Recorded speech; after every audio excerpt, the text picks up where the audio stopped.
한때 비타민C가 폭발적으로 유행하던 시대가 있었습니다.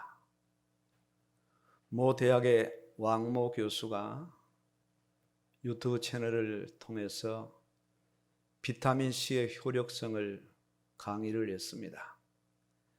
이 강의가 일파만파 전국으로 확장되더니 너도 나도 비타민C를 복용하기 시작했습니다.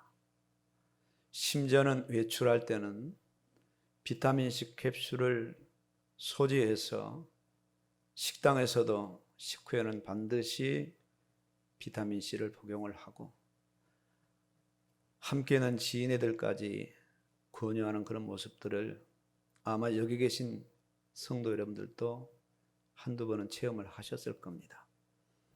왜 그렇게 비타민C에 열광하고 비타민C를 식후에 한 알 내지 두 알씩 복용할까요?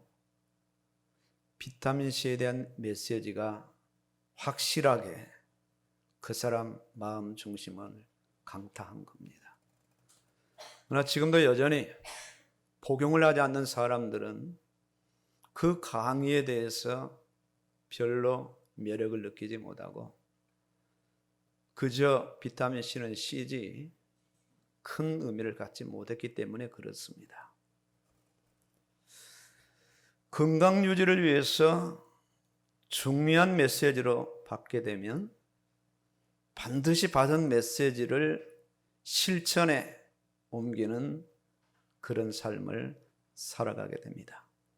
인생들이 이렇게 하루하루 살아가는 그런 모습들이 그냥 살아가는 것 같지만 그 사람 마음 중심에 생각되어지는 대로 결정되어지는 대로 그 마음 중심을 따라 세상을 살아갑니다.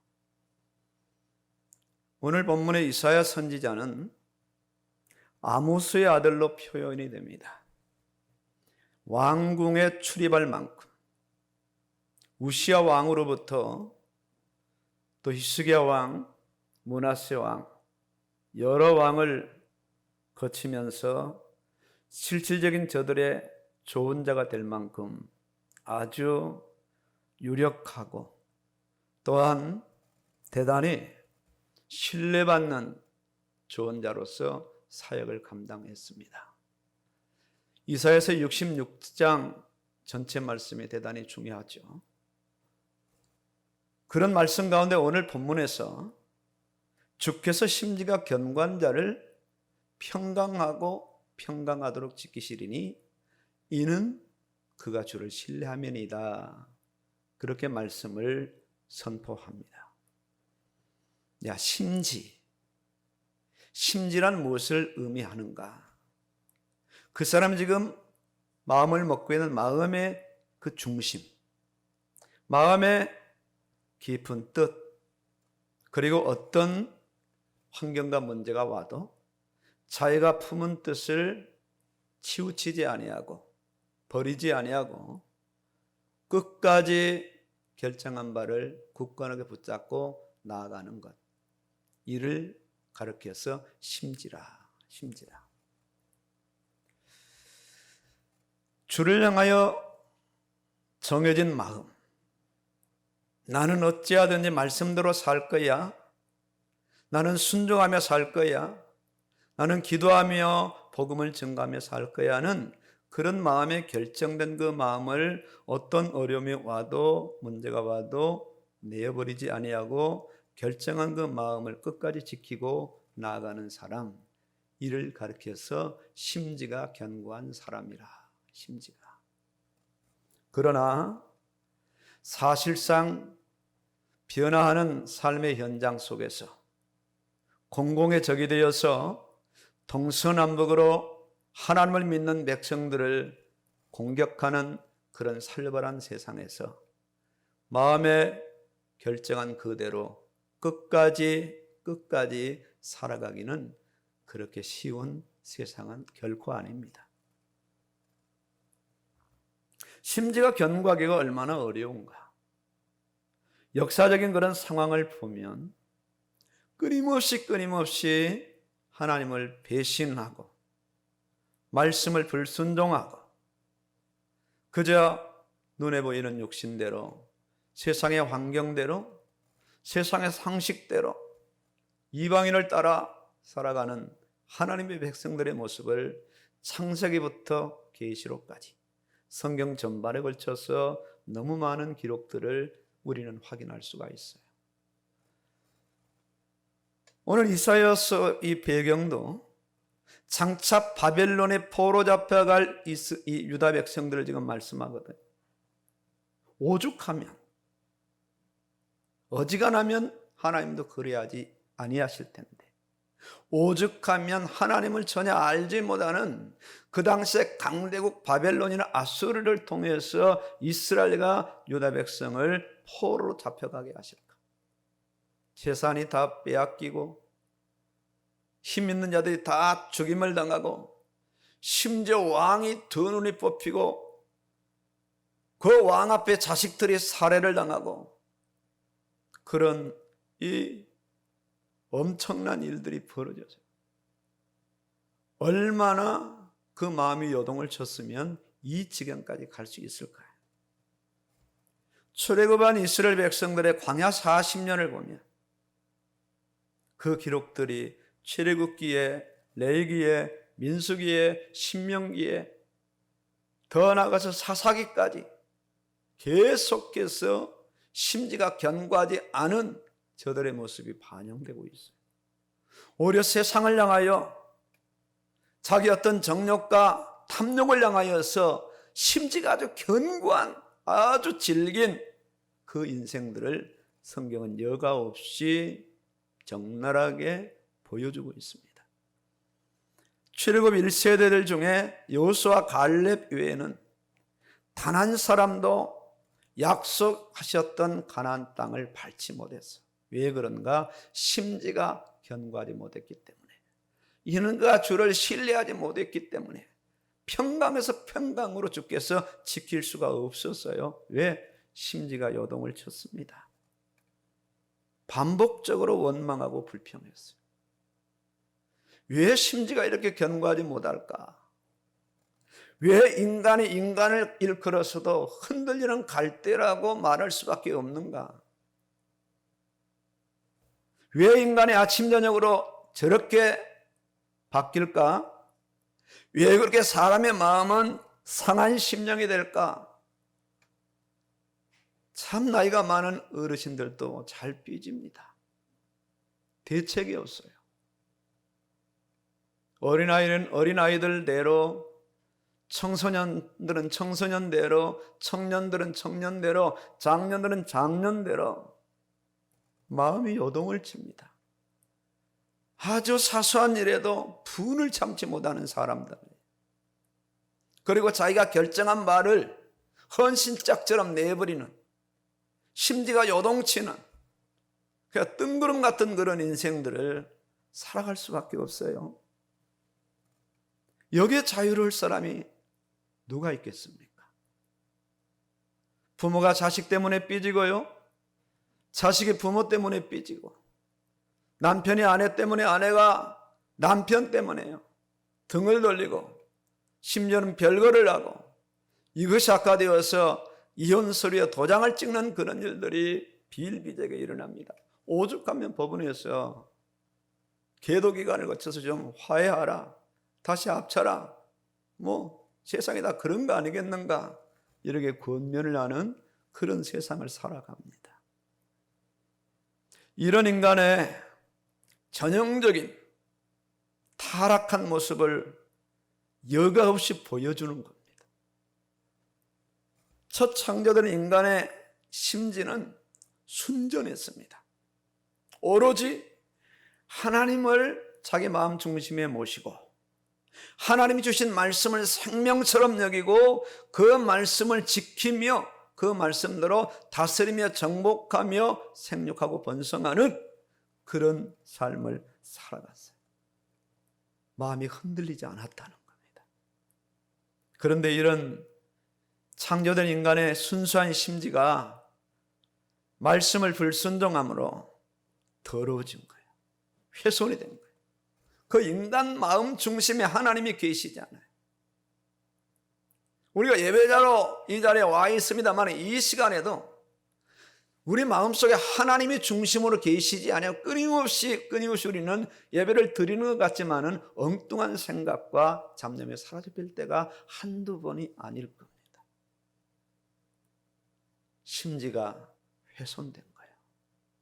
마음 중심에 하나님이 계시지 않고 우리 인간 마음 안에 하나님의 말씀이 충만하게 들어가 있어야 되는데 하나님의 말씀이 들어오지 않고 온갖 세상의 지식과 세상의 상식과 세상의 합리적인 경험과 사람들이 살아간 어떤 세상의 방법들, 내가 살아온 그런 방법들이 이렇게 혼합되어서 사람 마음 안에 아주 굳건하게 자리 잡고 있어요. 굳건하게. 인간 마음에 하나님이 계시지 않고 그 마음 중심에 하나님의 말씀이 들어가 있지 아니하니까 인간이 스스로 인생의 주인이 되어서 세상을 살아갑니다.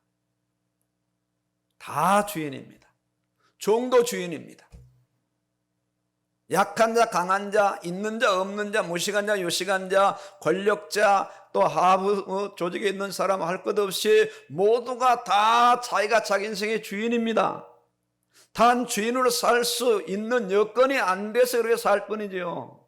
가난한 사람이 돈 많아져 봐요. 직장생활, 그 척박한 직장생활에서 자존심 이렇게 상하면서 하겠습니까? 당장 뭐 사표를 집어 던지죠. 내 인생 내 마음대로 살 거야 하지. 거기에 억눌려서 살아갈 인생들은 바반 이상은 단 한 사람도 없습니다.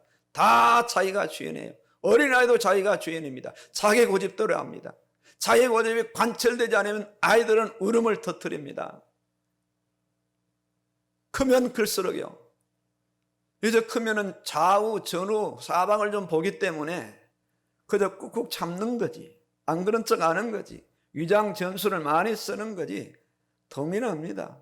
아주 나이가 들수요. 아주 그게 아주 대단한 사람으로 세상을 살아가죠. 아주 얼굴에 화 하나 나지 않은 것처럼 그렇게 살아가다가 그 연장을 벗어나면 욕 바가지로 하잖아요. 이 인생이 어쩔 수 없는 겁니다.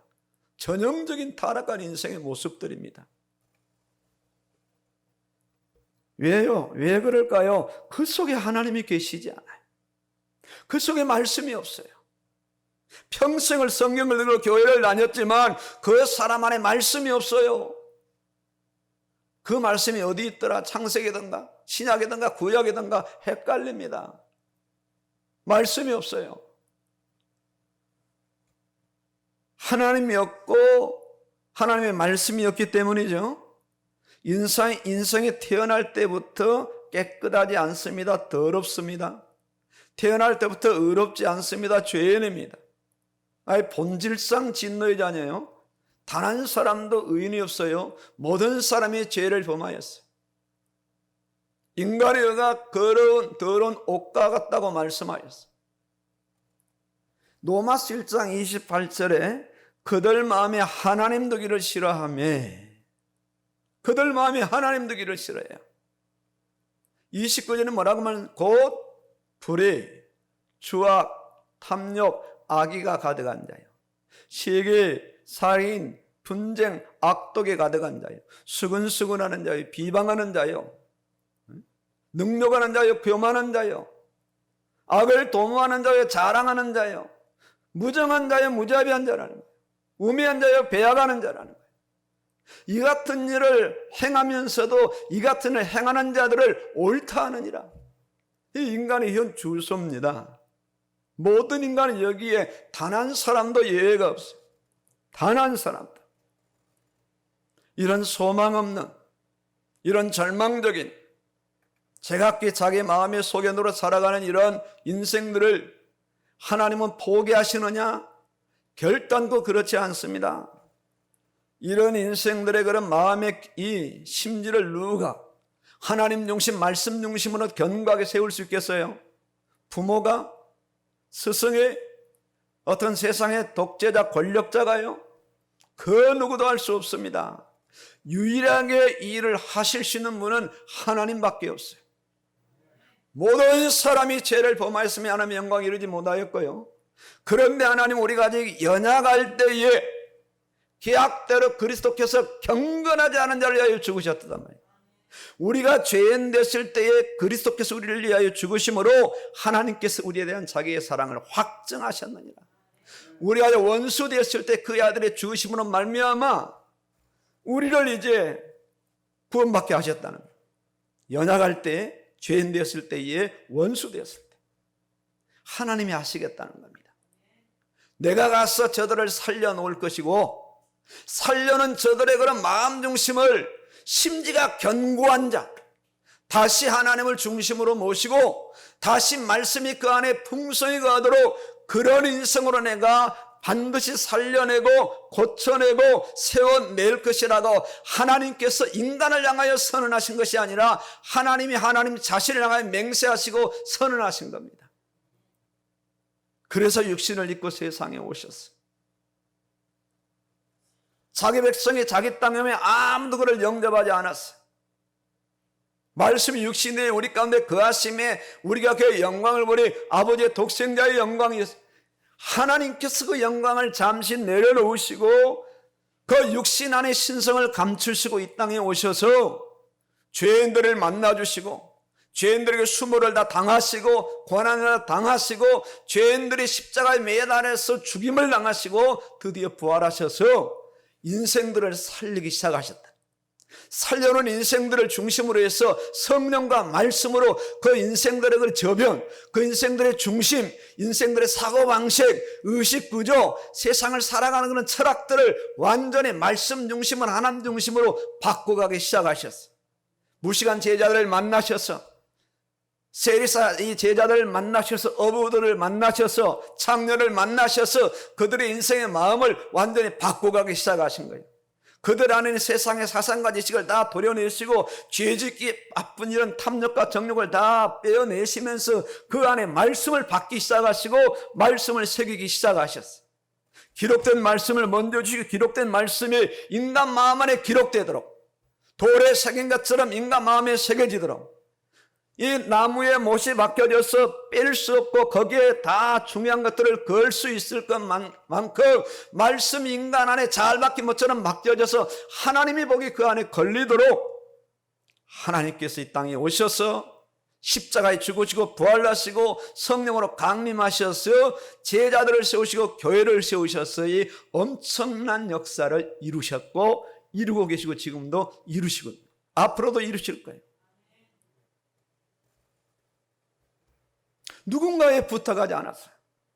의뢰하지 않았어요. 죽은 자들을 먼저 살려놓으신 거예요. 살아났지만 예수 그리스도를 구주로 영접하고 구원을 받았지만 그 마음은 여전히 불신자 마음입니다. 더럽습니다. 마음이 더럽다고 성경은 기록하죠. 가장 더러운 것입니다. 병들어 있어요. 그 마음 가는 대로 그냥 살아가는 탕자들입니다. 육신의 정욕을 해서 온갖 파렴치한 일들을 서슴지 않고 인생들이 벌입니다. 심지어 자식이 부모를 죽이고 부모가 자식을 죽이고요. 형제가 형제를 죽이고요. 한때 사랑의 고백을 하고 사랑의 성원수를 쓰고 만인 앞에서 평생을 생사고를 함께 하겠다는 그런 사랑하는 배우자들 끔찍하게 죽이고 유기하는 그런 일들이 지구상에 여기저기서 일어나기 시작한 겁니다. 그런 인생들을 찾아가셔서 만나신다. 그런 인생들. 도끼로 사람을 죽인 고재봉 씨가 예수를 만났잖아요. 그 인생의 마음이 어떻게 바뀌어졌느냐. 순한 양처럼 바뀌어졌어요. 도끼 인생이, 살인마 인생. 그 안에 예수님이 자정하시니까, 그 안에 말씀이 들어가기 시작하니까 교도소에 있는 사람들을 전도하기 시작하고 입으로 나오는 복음을 듣고 많은 사람들이 예수를 믿기 시작한 거죠. 인생이 이렇게 바뀌어지는 겁니다. 병원의 의사가 죽어가는 환자를 살려내려고 애를 쓰는 것처럼 알코올 중독자를 재활을 거쳐서 정상적인 사람으로 세우려고 애를 쓰는 것처럼 하나님 인생을 찾아오셔서 살려놓으시고 그 인생을 바꾸고 변화시키려고 온갖 애를 쓰시는 겁니다. 애를 쓰시. 인간 마음을 수술하시는 거예요. 그 안에 평강이 임하더라. 평강하고 평강. 아예 하나님 신 평강으로 인간의 마음을 지키기 위해서, 이를 위해서 이 땅에 오신 분이 예수님이십니다. 평화 평화 평화 하늘 위에서 내려오네. 예수님을 일컬어서 평화의 왕이라, 평강의 왕이라, 평강의 주시라. 예수님이 땅에 오심으로 하나님의 평화가 이 땅에 임한 겁니다. 인간 마음 중심에 하나님의 평안이 임한 겁니다. 어떤 세상이 위협이 오거나 어떤 세상이 도전이 와도 그 마음에 하나님의 평강이 임하니까 더 이상 불안해하거나 두려워하지 않는 겁니다. 베드로를 보십시오. 베드로가 진짜 예수님 만나고 성령이 그 안에 임하니까요, 감옥에 들어가도 잠을 잘 수 있고, 저들을 채찍질해도 담대하게 저들에게 복음을 전가할 수 있고, 어떤 환경, 어떤 핍박이 와도 두려워하지 않는다니까요. 지금 베드로 사도가 하늘에서 웃을 것 같아요. 이 한국 교회를 보고. 감기보다 못한 바이러스 때문에 죽긴 우리가 왜 죽어요? 절대로 죽지 않습니다. 지금 뭐 치료약이 없잖아요. 해열제만 먹는 거지, 격리만 시키는 거지. 바이러스 어떻게 뭐 치료합니까? 그냥 시간이 지나면 나은 거예요. 감기 시간이 지나면 낫잖아요. 똑같은 거죠. 이걸 정책적으로만 사용하지 않는다면, 정말로 신약을 개발하려고 애쓰고 빨리 백신을 맞춰서 이제 좀이라도 좀 완화시키려고 애쓴다면 얼마나 좋겠어요. 전부 허구입니다. 진짜 겁을 주는 거지, 겁을 주는 거지. 겁먹지 마십시오, 제발. 적어도 우리가요, 하나님의 평강이 임한 사람들이에요. 작은 바이러스 외에 겁먹는 그런 존재가 아니에요. 뭐가 불안합니까? 그렇게 뭐가 두려워요? 하나님 부르셔야 우리가 죽는 거지. 하나님 부르시지도 않는데 죽어요? 불 속에 들어가도 안 죽는데, 사자굴에 들어가도 안 죽는데. 그렇잖아요. 그렇잖아요. 너희 마음속에 내가 들어가겠다는 거예요. 너희 마음속에 내 말이 거하겠다. 내가 네 안에 거하고 네가 내 안에 거하면요, 다 이루어질 것이라는 거예요. 뭐 만사형통이죠. 예수님이 죄인을 구원하시는 아버지 마음으로 오셨고, 죄인을 용서하시고 긍휼을 베푸시는 구주의 마음으로 이 땅에 오신 겁니다. 그 누구가 인간 말종으로 살아가는, 도무지 저 인생은 회복의 기미가 안 보여, 저 인생은 아니야, 다 포기한다 할지라도 유일하게 포기하지 않는 한 분이 계시는데, 그분이 누군가? 나를 위해 인간 몸을 입으시고 나를 위해 모든 고난 당하시고 십자가에 죽으신 예수님은 오늘 성도 한 심령을 포기하지 않아요. 언제까지요? 죽을 때까지. 그 예수님 말씀하시잖아요. 수고하고 무거운 짐진 자들아 다 내게로 오라. 내가 너희를 편히 쉬게 하리라. 내 짐은 가볍다. 내 멍에는 값없다. 그리하면 너희 마음이 쉼을 얻으리니, 그리하면 너희 마음이 쉼을 얻으리니, 이는 내 멍에는 쉽고 내 짐은 가벼움이라. 예수님이 또 한 면을 보세요. 바리새인들을 향해서, 아예 예수 믿지 않기로 작정한 바리새인들을 향해서는 예수님이 독설을 퍼붓습니다. 예수님 욕 잘하시죠? 독사의 새끼들아 말이야. 임박한 진노를 피하라 하더냐 말이야. 와, 말씀을 찾아보니까 화 있을진데 외식하는 서기관들과 바리새인들이요, 이름도 안 부릅니다. 이름을 부를 가치가 없다는 거예요. 왜? 그 중심에 하나님이 없어요. 그 중심에 말씀이 없어요. 목사 안에 말씀이 없어요. 하나님 중심이 없어요. 이름을 부르지 않습니다. 총회장이요, 노회장이요, 교회를 다니는 종교인이요, 바리새인이요, 서기관들이요. 예수님이 화가 나신 거죠.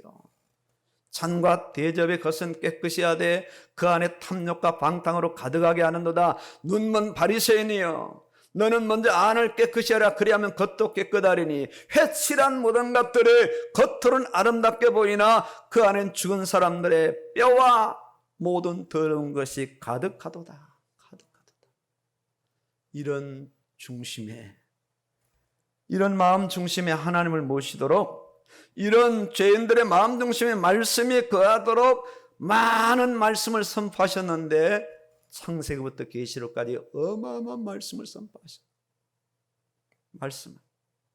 오로지 심지가 견고한 자, 그 마음 중심이 하나님으로, 하나님의 말씀으로 견고하게 세워지도록 성장과 말씀으로 부단히 역사하셨으며 지금도 그 역사는 계속해서 이루어지고 있어요. 계속해서. 지금도 이 역사를 이루시는데 어떻게 이루시는가? 전혀 하나님이 하시는 방법은 변하지 않습니다. 말씀으로 이루고 계셔요. 구원받은 성도가 믿음에서 믿음으로, 은혜에서 은혜로, 응답에서 응답으로, 복에서 복으로, 평강에서 평강으로 계속해서 이어지도록 구원받은 성도 그 마음 중심에 말씀이 중심이 되고 말씀이 기준이 되고 말씀이 본론 결론이 되어서 살아가도록 그렇게 말씀으로 역사하셔. 말씀으로. 꿈으로 역사하시지 않아요. 꿈으로. 예수 믿는 사람들이 자꾸 꿈 얘기하는 건 비성경적입니다. 꿈에. 아니요, 말씀에. 기록되었을 때 말씀에. 참 얼마나 심지가 견고한지 몰라요. 자기 심지, 자기 중심, 자기 고집, 자기 초아. 아주 견고합니다. 자신의 결정을 웬만해서는 내려놓지 않아요. 자신의 결정. 아무리 권면을 해도 설득을 해도 설득을 당하지 않고 권면당하지 않아요. 자유분방한 자기 인생의 삶을 살아가는데 아주 심지가 견고합니다. 광고하잖아요, 가끔. 기도가 중요하니까 금요기도에 제발 좀 나오십시오. 안 나갑니다. 왜? 말씀으로 심지가 견고한 것이 아니라 자기 중심으로 심지가 견고하기 때문에 그래요. 특별히 나오는 분들만 그냥 계속 나와서 기도하라는 현장이 아니잖아요. 참 이 시대가 정말 중요하다면은 저 여기 계신 분이 다 나오셔야 된다고 생각해요. 다 나오실 수 있어요. 차는 왜 있느냐? 이때 나오라고. 여기 오면 시원합니다. 에어컨도 틀고. 기도 그렇게 오래 하지 않거든요. 또 토요일은 쉬시잖아요. 전부 자기 결정, 자기 중심에 매여서 아무리 교회에서 거듭거듭 강조해도 자기 마음의 심지를 내려놓지 않는다. 성경을 읽으시라 안 읽어요. 아주 견고해요. 아주 즐겨요. 그게 좀 현주소란 말입니다. 현주소. 이런 심지를 향하여, 이런 마음 중심을 향해 주님이 지금 말씀하시는 거예요. 주를 신뢰하는 그 심지로 견고해지기를 원하는데 방법은 유일하게 하나, 말씀으로요. 말씀으로. 예수는 결단코 포기하지 않아요. 말씀으로 설득하십니다. 말씀으로 권면하십니다. 말씀으로 사정하셔요. 말씀으로 명령하셔요. 말씀으로 요청하셔요. 참 얼마나 우리가 교회는 나오지만 내 심지가 강하고 견고하고 질겨서 사실상은 내 마음 중심 그 심지대로 세상을 살아가는지 몰라요. 이게 우리 민낯이거든요. 민낯입니다. 교회 계급이 어디 있겠어요? 제가 이 자리에서 왜 설교하느냐? 잘 보여야 되니까. 잘 보여야 되니까. 우린 주님 앞에 다 동일합니다. 그래서 다 같은 마음을, 어린아이 마음으로 그야말로 누구 말대로 계급장 떼어놓고 주 앞에 어린아이처럼 바짝 엎드려서 주여 말씀하옵소서 주의 종이 듣겠나이다, 이런 자세로 나아가는, 이런 우리의 어떤 그 마음의 그 중심, 심지, 이런 심지, 어린아이 주님이 사랑하신다, 그 심지입니다. 아주 솔직하고 깨끗하고 들은 대로 그대로 살아갈 수 있는 어린아이 같은 그런 마음들이라. 천국은 이런 자의 것이니라. 천국은요. 자신 안에 말씀이 아닌 세상 정보가 자신 안에 말씀이 아닌 세상 지식이, 자신 안에 말씀 아닌 세상의 상식과 합리적인 사고방식과 세상을 살아가는 수많은 방법과 연륜들이 너무 가득 채워져 있는 거예요. 우리가 불신자를 전도해 보면 참 넘사벽이죠. 어디를 치고 어떻게 이 사람 마음을 뚫고 들어가서 드디어 이 사람이 예수를 구주로 영접하고 예수를 믿을까?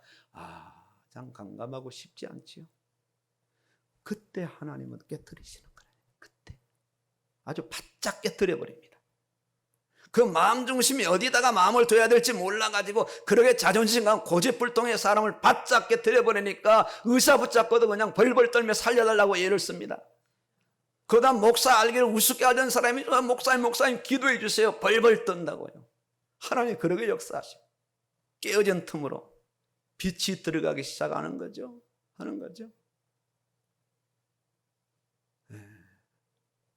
그러니까 자수하여 광명 찾아야 되는 거지. 어떤 면에서는 참 하나님 겁나는 분이에요. 정 안 되면 그냥 깨버려. 이거 안 되겠구나. 바짝 깨버리면 산산조각이나 그동안 붙잡았던 사상, 지식, 경험, 논리, 자기 어떤 돈, 명예, 권세, 힘든 아무것도 없는 거예요. 지푸라기라도 잡는다니 이제. 하나님이 살려주세요. 천부의 의지로 손들고 옵니다. 이렇게 나아가는 거예요. 하나님이 즐겨 쓰시는 방법.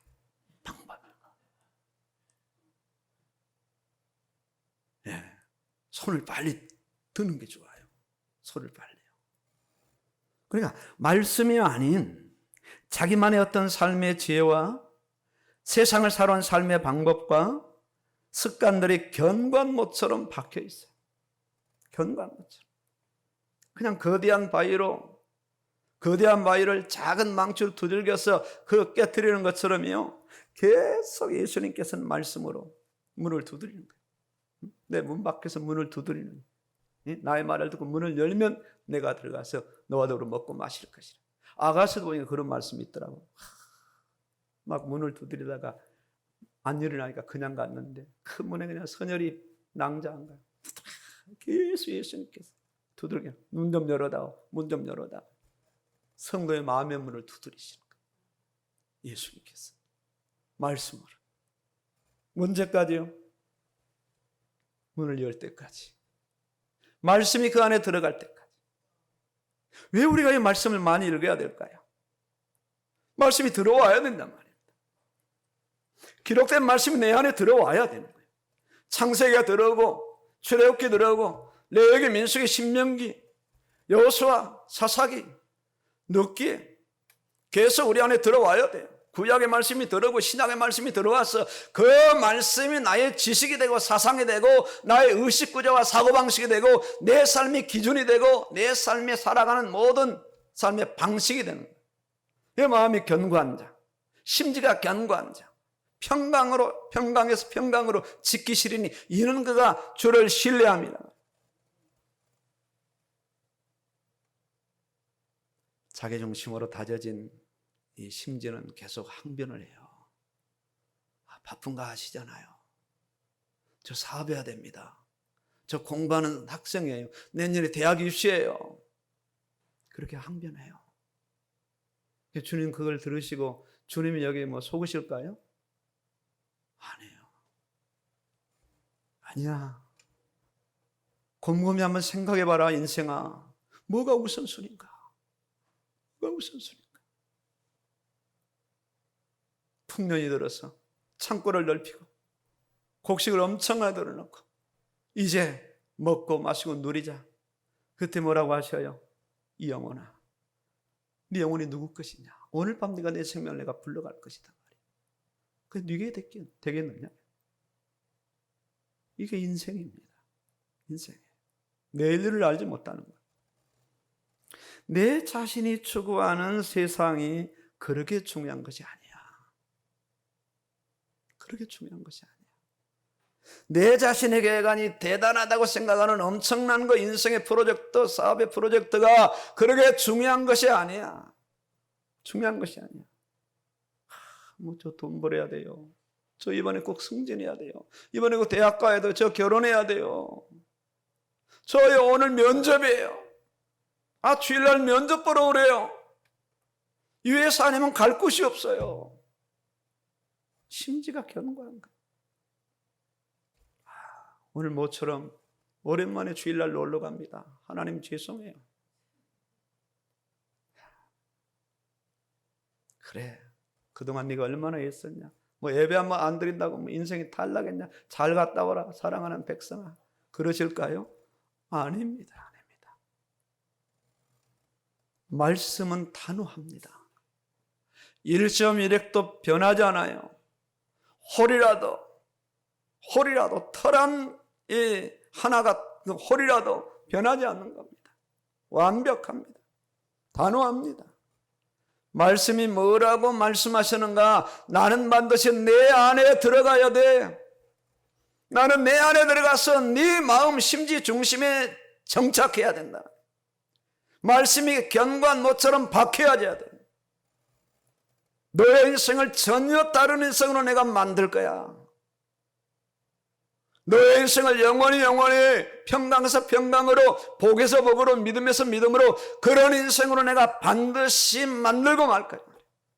말씀이 항변합니다. 말씀이 강조합니다. 말씀이 계속해서 반복하는 겁니다.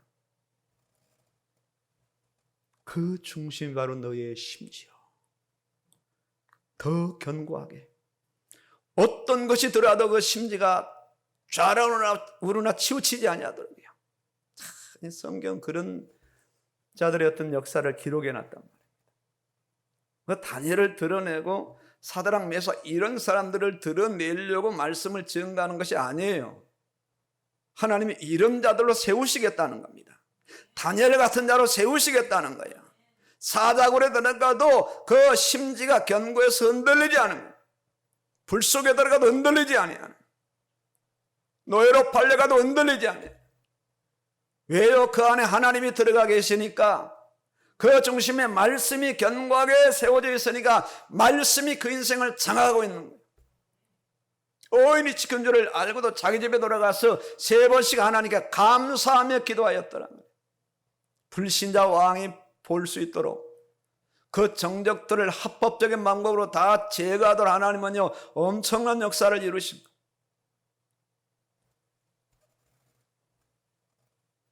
하나님은 유다 백성들의 그 마음 중심의 말씀이 가도록 특단의 조치를 내려요.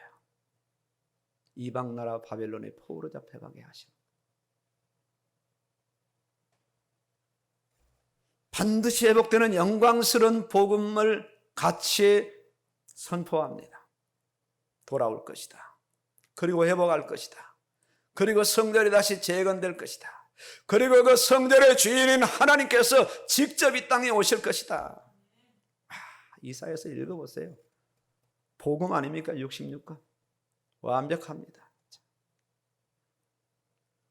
이렇게 회복되는 유다 백성 곧 자기 백성들로서 말씀으로 심지가 견고함을 거듭거듭 강조하시면서 말씀하시는데, 어떤 상황이 온다 해도 마음 중심에 하나님을 모시고 그런 자들로 세울 것이라는 것. 그러니까 소수의 사람들이 그런 자들로 세워졌거든요. 이들 중심으로 다시 돌아와서 성전을 재건합니다. 이런 자들을 평강하도록 주님은 지키셨어요. 나를 신뢰하는 자를 바벨론에 앞장서고서도 죽지 않고 살도록 반드시 다시 나라로 돌아와서 무너진 성전을 재건하고 다시 말씀을 세우는 엄청난 것. 이들이 바로 구루터기 아니겠어요? 밤나무 상수리 나무가 다 쓰러진 달처럼 구루터기는 사라지지 않는 것처럼 놀라운 역사가 일어났어요.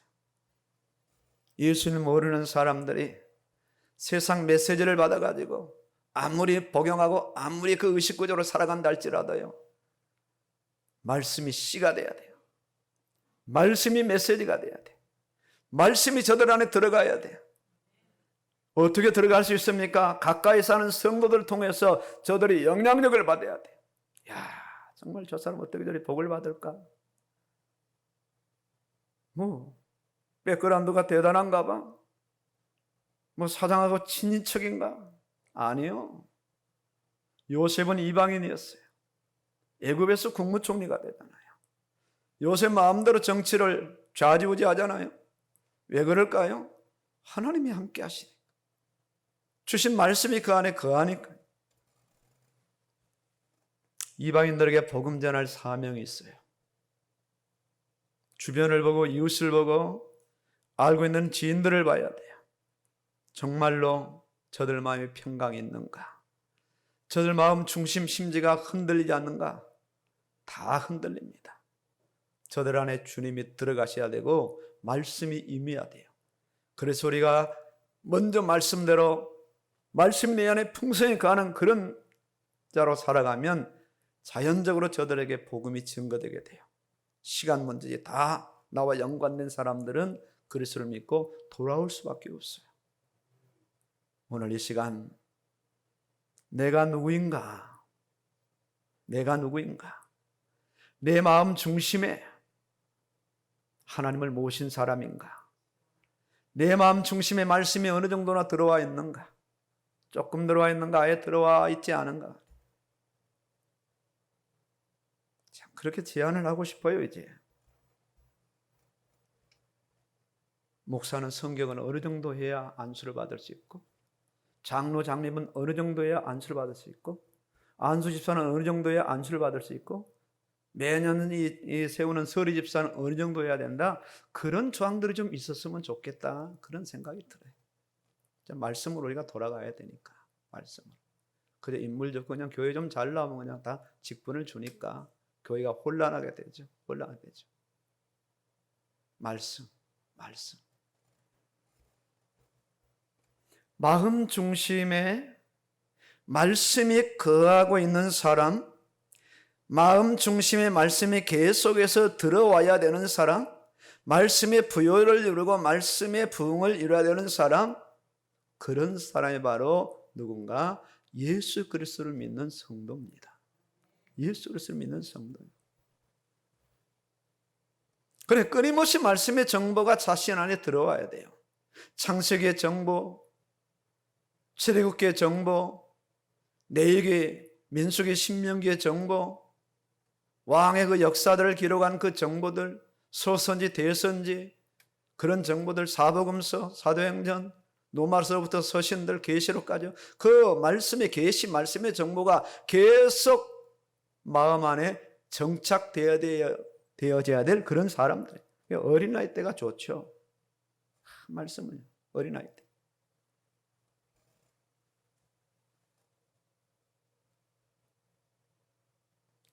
이 정도의 사람이 바로 예수를 믿는 사람이라면 자신을 말씀에 내어놓아야 돼요. 자신을. 보통 우리 하루 일정을 그 전날 저녁에 세우던가 아침에 세우게 됩니다. 그리고 큰 일들을 벌써 세워져 있죠. 내가 오늘 하루 일정을 어떻게 살아갈 것이다. 그런 커리큘럼이 다 개인적으로 있을 겁니다. 근데 그 안에 말씀이 들어가지 않으면 안 되는 거예요. 오늘 내가 이 바쁜 일상에서 성경을 몇 장 읽어야 되는데 이 성경을 내가 어떻게 읽어야 될까? 오늘 내가 출장이구나. 그럼 내가 성경 읽을 시간이 줄어드네. 그럼 잠을 1시간 좀 더 적게 자더라도 좀 일찍 일어나 1시간 먼저 성경 읽고 시작을 해야 되겠구나. 자, 그 마음을 우리 예수님 보실 때 얼마나 예뻐하시겠냐고. 그저 하루 종일 말씀이 전혀 생각 안 나서 바쁜 일상을 살고 저녁에 자리에 누워서 성경 한 장도 못 읽었구나. 이런 사람하고 자기 일상을 딱 결정하면서 성경 읽기를 우선순위에 두고 시간이 없다면 더 많은 시간을 좀 할애해서 성경을 우선순위에 읽어가려고 애쓰는 그런 사람, 실제 우리가 그런 사람으로 세워져야 돼요. 실제로 다 할 수 있잖아요. TV 시청을 좀 줄이고 식사 시간을 조금 더 단축시킬 수도 있고요. 요즘 많이 드시는 시대가 아니잖아요. 간단하게 영양실조 안 될 만큼요. 건강식단을 준비하고 그렇게 해서 어쨌든 성경을 좀 읽고 말씀을 새기려고 애를 쓸 때 우리 안에 어느덧 차곡차곡 그야말로 이슬비 옷 젖는 줄 모르는 것처럼 하루하루 이 삶을 지내게 가면 어느덧 말씀이 우리 안에 풍성하게 들어오는, 어느덧 말씀이 내 안에서 나오기 시작하는 거예요. 나도 모르게 나오기 시작하는 거예요. 이 암송의 중요성이 그렇더라고요. 나도 모르게 말씀이 나오기 시작하는 거예요. 들어왔으니까. 뭐 인풋이 돼 아웃풋이 되는 것처럼 들어와야, 내 안에 들어와야 내 안에 들어온 말씀이 나를 통해서 문제와 사건을 통해 나아가고, 나간 말씀이 적용이 돼야 돼요. 남이 권면하는 말씀으로 내가 적용하면 안 맞는 옷이잖아요. 나의 들은 말씀이 아니니까 말씀이 내 안에 들어와야 돼요. 말씀이 내 안에 거해야 된다. 내 심지 안에 거해야 됩니다. 이 거한 말씀이 다시 나갈 때 이 말씀은 능력이 되어서 역사를 이루는, 그것이 응답이 되어지고 은혜가 되어지고 말씀이 성취가 되어지고 삶이 변화가 되어지는 어마어마한 역사가 실제로 일어나는 거예요. 우리 안에. 이 일에 우리가 힘을 쓰고 최선을 다해야 돼요. 진짜 중요한 일은 잠을 줄여서라도, 중요한 일은 어떤 경우에 식사를 걸어서라도 우리가 하잖아요. 왜? 중요하니까. 안 하면 안 되니까. 그냥 말씀이 이보다도 더 중요한 위치로 올라가야 된단 말입니다. 그냥 말씀은 영원하니까. 우리의 생명이요, 우리의 능력이요, 우리의 복이요, 하나님께 나아가는 길이요, 진리요, 생명이니까. 우리의 마음을 평강으로 지키실 수 있는 중요한 의미니까요. 말씀이 가장 우선순위로 세워져야 돼요. 말씀을 누락시키지 말아야 돼요. 그래서 어제 내가 약속한 말씀을 못 읽었으면 그 말씀은 오늘 읽어야 된다. 태필님이 어제 못해서 오늘 2번 해야 되는 거예요. 이렇게 해서 채워지면 오늘 우리가 보고한 그런 현상들이 결코 안 나타나는데 자꾸 우리는 양보합니다. 다음에 하지. 뭐 어쩔 수 없지. 뭐 바빴는데 더운데 뭐. 그래도 우리는 식사도 하고 잠 다 자고 샤워하고 할 일 다 하고 다 하거든요. 이게 우리의 일상생활이 돼요. 우리의 어떤 삶의 의식구조와 삶의 어떤 그런 방법들을 획기적으로 바꾸지 않는 이상 우리가 이런 삶을 계속 묻어나가서 언제까지 가나, 죽을 때까지 갈 수밖에 없어요. 그럼 사실 뭐 무늬만 신자지 실제로 말씀이 내 안에 거하지 못해서 그런 삶을 살아갈 수밖에 없는 거예요. 주님은 그런 인생들을 원하시지 않습니다. 우선순위. 말씀이 우선순위요, 예수님이 우선순위. 심지가 견고한 사람은 어떤 사람인가? 예수 믿는 삶이 내 삶의 주업이요 본업이요 내 삶의 전부가 되는 사람, 예수 믿기 위해서 세상을 살아가는 사람, 예수 믿기 위해서 사업하라고, 예수 믿기 위해서 직업을 가지고, 예수 믿기 위해서 공부를 하고, 예수 믿기 위해서 세상의 모든 것을 살 수 있는, 그런데 먹든지 마시든지 무엇을 하든지 다 하나님의 영광을 위해 하는 사람, 먼저 그의 나라와 의를 구하는 사람, 살든지 죽든지 내 안에 그리스도가 존귀하게 되기를 원하는 사람, 이런 사람이 한 사람뿐이냐? 아닙니다. 우리 모두가 다 그런 사람입니다. 얼마나 감사한지 몰라요. 하나님은 결코 우리를 차별하지 않습니다. 차별하지 않아요. 마음 중심에 예수님 모시고 말씀하시는 말씀을 붙잡은 사람은 말씀이 끊임없이 내 안에 들어오도록 그 통로를 열어놓고 이 땅을 살아가는 사람이에요. 이 문명의 휴대폰을 이용해서요, 끊임없이 우리가 말씀을, 너무 좋죠. 뭐 잠깐 은행 가서 은행 업무 보는, 요즘 은행 가보세요. 보통 1시간 2시간씩 기다려요. 큰 업무 보려면. 그거 좋아요. 딱 뭐 에어컨 잘 들어오겠다 앉아가지고 번호 부를 때까지 성경 보는 겁니다. 부르면 가고. 얼마든지 마음만 있다면, 내 마음이 거기에 기울인다면 얼마든지 가능합니다. 얼마든지. 그 하나님은 우리 인생을 그대로 놔두시느냐? 아니, 말씀이 들어온 만큼 하나님은 그때부터 활성화되고 그때부터 역사하시기 시작을 하는데, 그때 어떤 일이 일어날지 몰라요. 응답이 나온단 말입니다. 사건의 증거가 나온다. 예수 믿는 것은 받은 증거 많도다. 증거가 나오기 시작합니다. 누군가 응답의 조건을 가지고 와요. 돈을 가지고 와요. 사건이 나도 모르게 해결되기 시작해요. 자녀들이 이상하게 변화되기 시작해요. 전부 응답입니다. 부모가 말씀으로 충만한데 자녀들이 변화가 안 된다고요? 부모가 술로 충만한데 자녀들이 술로 변화가 안 된다고요? 반드시 그렇게 될 수밖에 없어요. 유전 부전자전 할 수밖에 없잖아요. 그런 겁니다. 돈을 우리가 왜 그렇게 추구합니까? 능력입니다. 능력이에요. 돈으로 다 할 수 있잖아요. 그러나 돈보다 더 큰 능력이 뭐라고요? 말씀입니다. 말씀. 말씀이 더 큰 능력이에요. 보이지 않는 능력이고 영원한 능력이고, 돈은 사람의 능력이지만 말씀은 하나님의 능력입니다. 시공간을 초월하잖아요. 죽은 자를 살려내시고 살려낸 자를 완벽하게 세우시느니 말씀이기 때문에 말씀이 돈보다 더 큰 능력입니다. 말씀의 의욕과 욕심을 가져야 되는 거예요. 그래야 말씀이 내 심령을 견고하게 세우고 내 심령 안에 하나님의 평강이 평강으로 임해서 어떤 역사가 일어나느냐, 어떤 일을 우리는 불안하지 않고 두려워하지 않아요. 바이러스 이 정도 불안하지 않습니다. 두려워하지 않습니다. 어쨌든 말씀의 부여자로 말씀의 어떤 부흥이 우리 내면에 일어나서 승리하시기를 주의 이름으로 축원합니다. 아멘입니다.